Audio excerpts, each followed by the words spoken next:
This channel reveals the hidden psychology of money, wealth, and modern finance. Most people think recessions destroy wealth.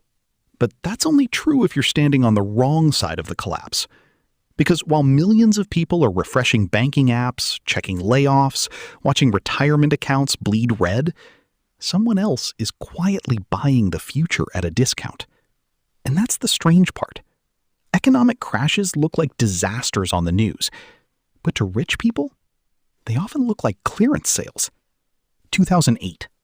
The housing market collapsed. Banks failed. People lost homes, jobs, savings. It was chaos. But in the middle of that chaos, billionaire investors were buying.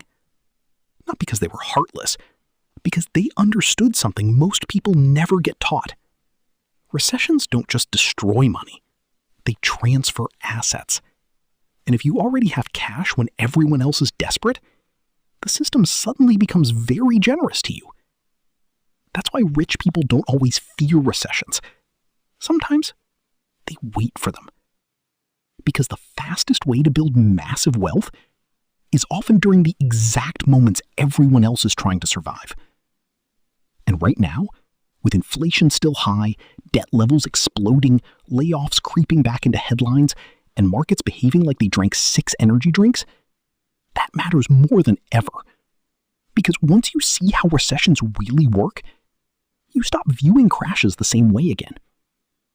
The average person experiences recessions emotionally. The rich experience them mathematically. That difference changes everything. Imagine 2 people during a downturn.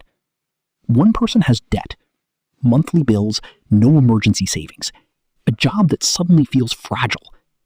The other person has liquid cash, investments, access to cheap credit, and enough breathing room to wait. Now, the economy crashes. Who suffers first? The person forced to sell. That's the hidden engine underneath almost every recession. Forced selling. People lose jobs. Businesses run out of cash. Investors panic. Homeowners can't make payments. And suddenly, assets start getting dumped into the market at lower and lower prices. Stocks, real estate, companies, crypto, land, entire businesses. Everything becomes cheaper. But here's the catch. Cheap assets only matter if you still have money. And during recessions, most people don't. That's why downturns tend to reward people who already own capital. Not necessarily because they're smarter, because they can survive long enough to buy. Take 2008. While ordinary families were getting crushed by mortgage debt, investment firms were buying foreclosed homes by the thousands, entire neighborhoods, at discounts nobody would have imagined 2 years earlier. And those same homes later doubled, sometimes tripled in value. The recession didn't magically create wealth. It transferred ownership. That's the part nobody likes talking about. Recessions are brutal, but financially, they often function like giant redistribution machines, just not the kind people expect. Money moves from weak balance sheets to strong balance sheets, from over-leveraged people to liquid investors, from panic to patience. And the rich know this very well. There's a famous quote often linked to investors during crashes. Be fearful when others are greedy, and greedy when others are fearful. It sounds wise, almost poetic. But underneath it is something colder. Fear creates discounts, and discounts create opportunity. Think about what happens psychologically during recessions. People stop thinking long-term. Survival takes over. A person who believed in investing for 30 years suddenly sells after a 20% drop because rent is due now. A small business owner gives up equity cheaply because cash flow disappeared. A homeowner accepts a terrible offer because foreclosure is 2 months away. The recession creates urgency. And urgency destroys negotiating power. Meanwhile, someone sitting on cash suddenly has enormous leverage.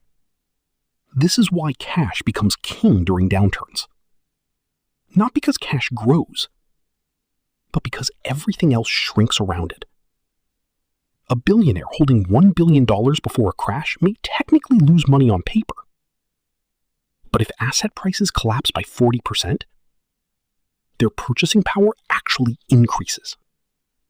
They can suddenly buy more companies, more land, more stocks, more influence at cheaper prices. And this gets even more powerful because recessions usually trigger another strange reaction from governments: cheap money.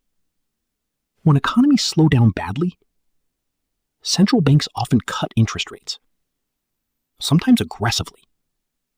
The goal is simple: make borrowing cheaper, stimulate spending, keep the economy alive.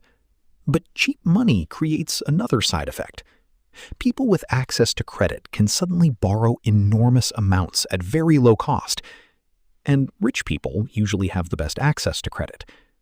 So during or after crashes, they can use cheap loans to buy discounted assets, which is almost unfair when you think about it. Imagine a casino catches fire. Everyone runs out, and a few wealthy players are calmly allowed back inside first to collect chips at half price. That's not exactly the economy, but it's close enough to make people uncomfortable. Look at what happened after the COVID crash in 2020. Markets collapsed violently. For a moment, it looked catastrophic. Then governments injected trillions of dollars into the system. Interest rates dropped near zero. Asset prices exploded upward afterward.